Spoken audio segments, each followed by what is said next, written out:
Are you looking for new books to read? Do you like finding a new special author? Are you tired of the same old books from the same old authors? Well then, welcome to Discovered Wordsmiths, a podcast where you can hear from fantastic new authors. Join Stephen Schneider as he finds and talks to authors you may not know, but authors that have worked hard to write great new books. Hear about their book and why you should check it out. So sit back and listen to today's Discovered Wordsmith. Bill, welcome to today's Discovered Wordsmith. Good to have you on. How you doing today? Yeah, I'm doing great. It's a pleasure to be here. I've been listening to your podcasts and really enjoying them. Oh, thanks. Great. I'm glad. They're pretty inspirational. Oh, that was the whole idea. That's what I wanted to get out of it. I hope. And now you're up in the Cleveland area, so we're not too far apart. So you enjoying the weather today? Definitely. Sure beats last few days. Yes, I was just going to say it's a lot nicer today. I got the window open just a little bit. Yeah. I had to close mine because there were trucks going by. So. Oh, yeah. Yeah, that's always a problem. But yeah. All right. So, well, I know you a little bit. We're in one of the same groups in Cleveland. Yeah. We meet once a month with Dave Van Horn. Publish, polish, repeat, or no, publish, polish, something. I keep getting them confused. Publish, polish, and get the damn thing done. Yeah, that's basically it. Yeah. But why don't you tell everybody a little bit about you, some of the hobbies and things you like to do in your life other than writing? Okay. Well, I'm born and raised in Cleveland area. Moved away for quite a while. Never expected to come back. Kind of came back due to family matters. Met my wife and pretty much stayed. In my spare time, there's a few things that I like to do. I like everybody else you have on your podcast. I like to hike, but I also like to kayak a lot. Nice. And more just recreationally than going crazy. I have a daughter who's a sea kayaker, trains in sea kayaking, so I don't do that quite to that level. The other kind of interesting thing I do is I've been a photographer for a lot of years. Kind of slipped into this weird little niche of stereo photography. Oh, cool. So I'm doing primarily stereo stills. I belong to a local group, national group, as part of a national group, and it's a lot of fun. It's harder than regular photography because you have two cameras that are always not going off at the same time, and two ways for things to go wrong, at least every time. I had one of my daughters is an artist. And in fact, we'll talk about her when we get into the meat of things. But we do painting parties. That's kind of part of the way we paid her way through Cleveland Institute of Art. Wow. So we do a lot of painting parties. My wife is the MC. I'm the photographer. And they're just a blast to do. We do them on the Cuyahoga Valley Scenic Railroad, among other places, as well as at people's homes and clubs. Oh, cool. So we always say if you can paint a picture on a moving train, you can do it anywhere. Right. And my stuff normally looks like it was painted on a moving train, so I'd fit right in. It actually improves a little bit with a couple glasses of wine. So that's another one of our famous sayings. The more wine you drink, the better your painting. Right. Yeah. And it looks better, even if it doesn't really look better. Exactly. All right. So why did you want to start writing? Oh boy, I've written all my life. I did actually grow up in a kind of a challenging household. And writing at that time was just my way of dealing with the issues that I had to face. I don't want to go into a lot of details there. But I started writing, and actually I liked a lot of the stuff. And I went to my teachers and here's the stuff I do. And I got a lot of criticism back then, or good critiques rather, is a better way of putting it. I did try to continue writing fiction in college. There's a few pieces there that I'm afraid that if I ever do actually get famous, they're going to come back to haunt me. Somebody will bring out this one I submitted to a contest and I'll be just terminally embarrassed about it. Part of what I did is I think I figured I had to start writing politically. I had to have a message in my stories. And I do have messages in my stories, but when you write it directly like that, they come out to be crap, basically. So kind of didn't do a lot. But what I did do is I ended up between my third and fourth year, I went to University of Virginia. So we don't have seniors and juniors. So between the third and fourth year, I started working for the school paper and discovered I really loved it. I became a writer and photographer, but primarily a writer for that. And I continued doing that through the end of the year. And I ended up working as a reporter, again, a reporter photographer for about 10 years after I got out of school. And that was, God, the best times of my life. That was such a fun job to do. Didn't pay well. And when I did meet my wife, we started talking about, getting married and all that stuff. And it's like, well, I can't survive on $10,000 a year. But I mostly worked for smaller papers. I did work for I did some stringing for the Beacon Journal. Some of my best work was actually done in New Mexico. I worked for the Socorro Defensor Chieftain. It's this weird, bizarre, beautiful little town in the middle of New Mexico, in central New Mexico, right off the Rio Grande, full of just fantastic characters. And I worked there for a couple of years, and that was some of the best work I did. I worked around here as well, and a little bit in DC after I graduated from college. Nice. Okay. So go ahead. I was going to say, I've heard multiple authors, not the younger ones, the more experienced authors, that they started with doing some journalism, some newspapers and magazines or things, which is not as easy for the younger ones. So, they can't help that, but it seems to be a good, even if you want to write fiction, it seems to be a good jumping off point to get you writing, to get you practicing. So definitely that. And also just the people you meet and the things you see and the things you do. I don't know that I've included a lot of it in any of my writing so far, specific things, but just the whole genre of people and the kinds of people I met. Right. Definitely influenced me.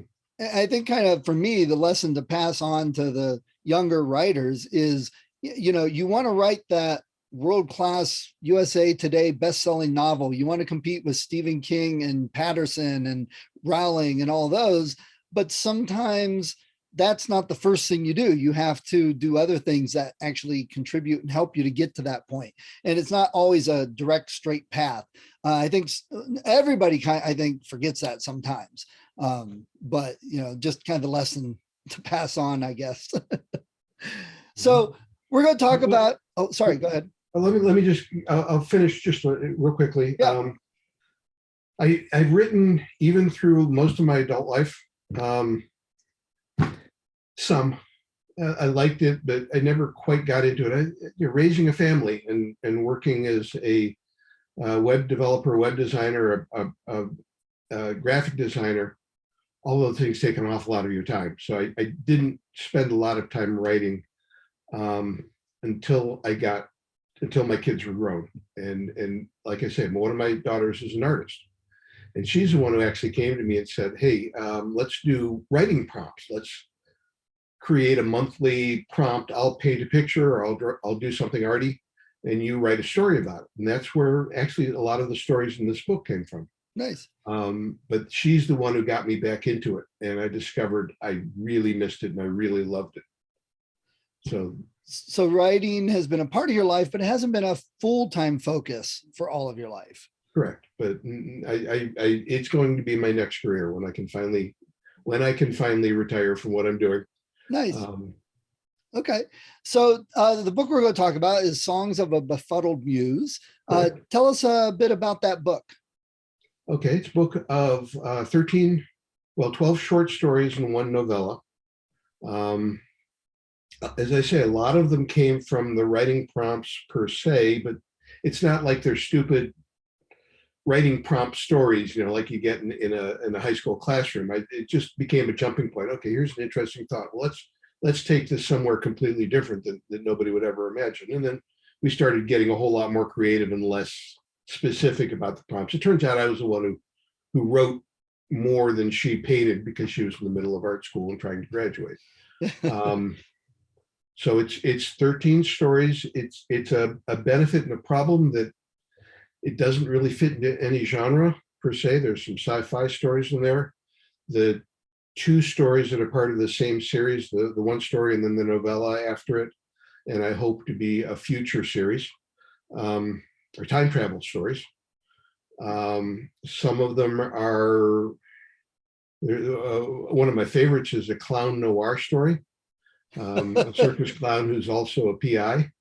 And he has to solve the murder of his friend and mentor. Does he wear the nose while he's investigating? Well, don't give it away.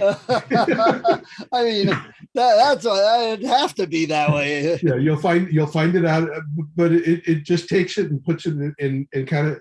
He's very serious about what he does. You know, his job is to make the kids laugh and the bad guys cry. Nice. Okay.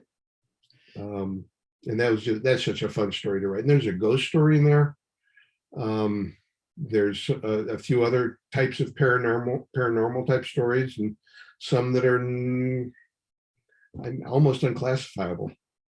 Okay. They're not really paranormal. They're just whatever came to my mind at the time. And that's a benefit in that I love the stories, and I think it's a really fascinating, interesting book. It makes it a little harder to sell because I can't find all the keywords I need on Amazon yet. Yeah, I was going to ask about that because it seems like multiple genres. So do you have intentions to write books in a specific genre, or do you want to write whole stories, books in all these multiple genres? Yes. No, the book I'm working on now is something that, and it is, like I said, I've been writing all my life. I started this probably, I don't know, 10, 15 years ago. I love the story. It's an interesting, but it is, it kind of crosses its own genre. I don't know how much I should give away. It is written in the style of a fantasy, an epic fantasy, another world type fantasy. But there's no real fantasy per se. Okay. The wizards are all fakes. Okay. And they've created this world that is just very strange. And that's coming up. Do you have any time frame when you might? I hope to get the first one done. Oh, I don't know, 2023 sometime. And I'm pretty sure it's going to take at least one more to finish the story, possibly two. So. Okay. I've got 50, 60,000 words in it already. A fair number of which will have to be removed at some point. So the Songs of a Befuddled Muse, multiple genres, multiple stories, and written from prompts with you and your daughter. Do you think sort of prompts, but again, I don't want to say it's just I had a prompt and I had to do a prompt on it. Right. It became things. Okay, I'd create the prompt. One of them is based off a statue that my daughter and I both loved when we were in Paris. Okay. So do you think you've liked writing? Do you think without doing that, you would have still gotten back into writing and pushed yourself to get books? I think I would have, but this just pushed me into it.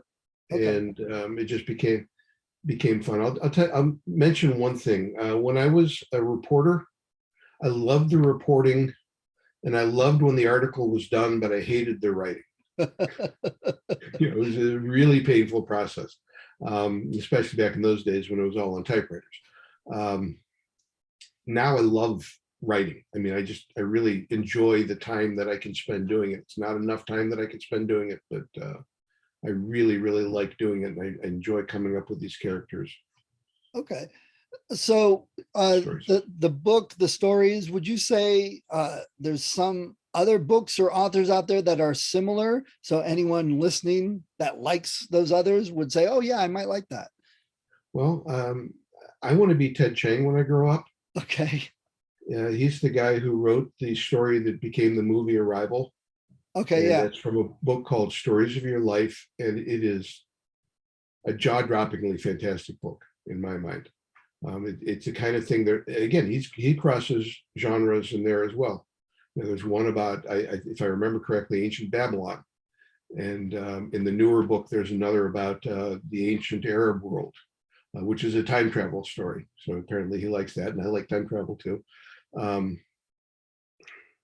So that I like that idea. I love Ray Bradbury. He's done a lot of stuff where, again, it's sci-fi and fantasy and just weird fiction and speculative fiction, Right. all in the same book.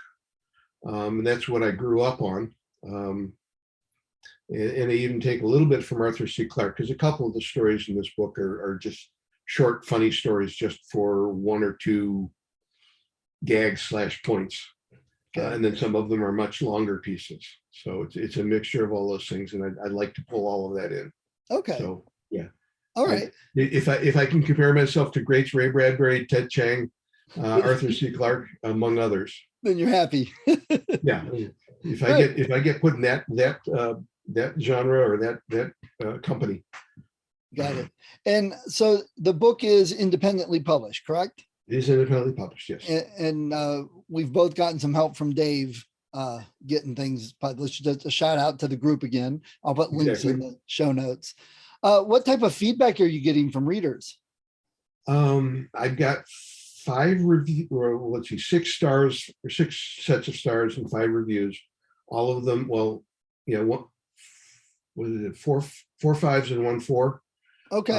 I've given it to a lot of people. I'm getting a lot of reviews, people saying how much they liked it, including people who've passed it on to other friends, and then they report back to me that their friends like it. So people who do read it do like it. It's got interesting characters. It goes in a whole bunch of different fun directions. But now there just aren't enough of them out there yet. Got it. We talked a bit about the different genres. Have you had any feedback on someone saying, well, I really liked the sci-fi stuff and not the paranormal, or, anything along those lines? Nobody's given me anything quite that specific. Okay. All right. Well, that's good. They'll name the stories that they like. Right. But they're not saying, well, you shouldn't have included this kind of story in there. And that's typical. People usually like a couple and like a couple less in there. So yeah, that's typical. So if you had a choice, now this is a interesting mix of genres, but let's say your next book, which is one story, if you had a choice to take a story, one of your stories, would you rather turn it into a movie or a TV show? I wouldn't refuse either. Okay, that's a good answer. I was thinking about that in terms of this book. Most of them would make a TV show, but the one pair of stories could actually become a movie. Heck, if the next book goes really well, the whole 5 seasons, like the Game of Thrones, I'd be really happy with that. Yeah. And you don't even have to finish the series before the TV show runs out, obviously. I don't think he's ever going to finish the series, unfortunately, because I loved those books long before it was popular to love those books. And I've been reading George R.R. Martin for a long time. Well, if he never gets to finish them, Brandon Sanderson can step in and finish those too. So I'm sure he wouldn't mind. Where is your book available? It's available on Amazon right now. Okay. It's available as print on demand. And I was a little surprised. I thought most people would buy the Kindle version because I'm a fairly big Kindle reader.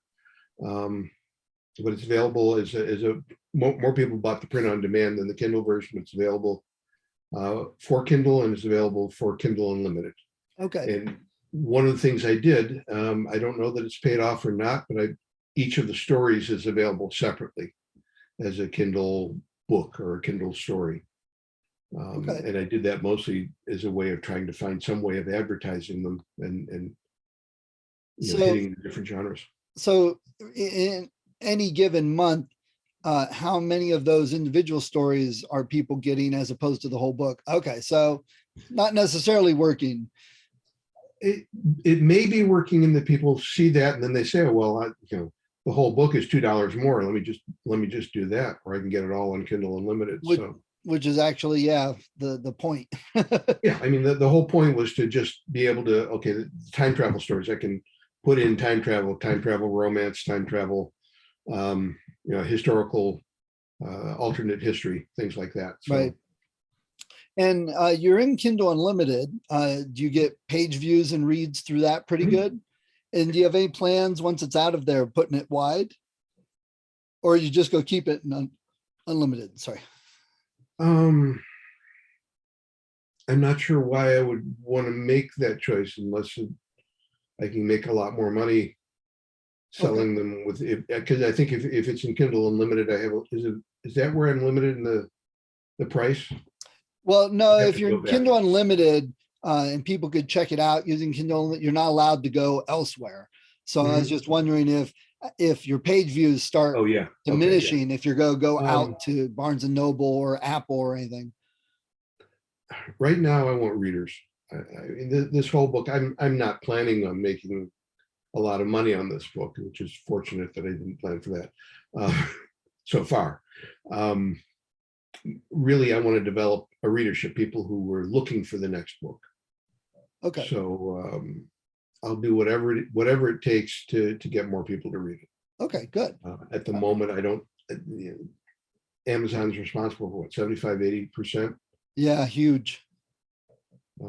I do want to make, whether I record it or whether somebody else records it, I really would love to make an audiobook of this too. Okay, that'd be cool to hear if that affects your other sales or anything too. That'd be good. So do you have a website? There is befuddledmuse.com is the website for the book. cohencorrali.com is my personal one. And they'll lead you to a couple other photographic sites and so forth that I have. Okay, some of your other interests interwoven. A little bit. Okay. But Befuddled Muse is about this book, and it has my bio and my daughter's bio. Now, we talked a little bit about her. One of the things I wanted to mention, if you'll see on the back of this model, and I know the people who are listening can't see what I'm showing, but there's tattoos. My daughter, among other things, is a tattoo artist. Nice. And each of the individual books has just one tattoo on her that represents that story. And then the start of every chapter has one of her tattoos, one of her drawings. So not only did she play a part in getting me started on this, she played a part in making this a really beautiful visual. Nice. And this will go up on YouTube so people can take a look at it. And anyone listening that hasn't seen it on YouTube, it's over there. Links on the website. If they go see the book on Amazon, hint, hint, nudge, nudge, wink, wink, you'll see the tattoos there. Right. We'll have links to that too. So you mentioned Arthur C. Clarke and Asimov and those guys. Do you have any other favorite books and authors? Are you familiar with Mary Doria Russell from the Cleveland area? I am not. Also, she's written what's probably one of my most favorite books ever. It's called The Sparrow. Okay. And then the Children of God was the second book in that series. And then she's written, those were her first two books, and they're sci-fi. The other books are, they tend to be a little bit like mine, and they go in slightly mixed different genres, I guess. Beautiful, wonderful writer. Yeah, I'm sure it's almost like whoever I'm reading now is my favorite writer. But yeah, I could come up with a lot. Martin is fantastic as well. Okay. All right. And up in Cleveland, I know most of the bookstores, but do you have a favorite bookstore that you like to go to? This is embarrassing for me because I have in the past loved bookstores. Back in the old days before Amazon, I had a number of bookstores in different places that I lived that I would, I was a regular denizen of there, but there aren't any that I know of here in Solon. We go to Borders sometimes, but mostly I probably buy myself. I buy from Amazon, and I love Audible. I'm a huge audiobook listener. Okay, good. All right. Well, before we finish up the first half here with your book and move on to author stuff, if somebody came, saw you on the street or whatever and said, "So why should I get your book and read it?" What would you tell them? It's fun. It's interesting. It's got some really cool stories in it. You'll enjoy it. Okay. Nice. Great. Bill, thanks for sharing all that today. My pleasure.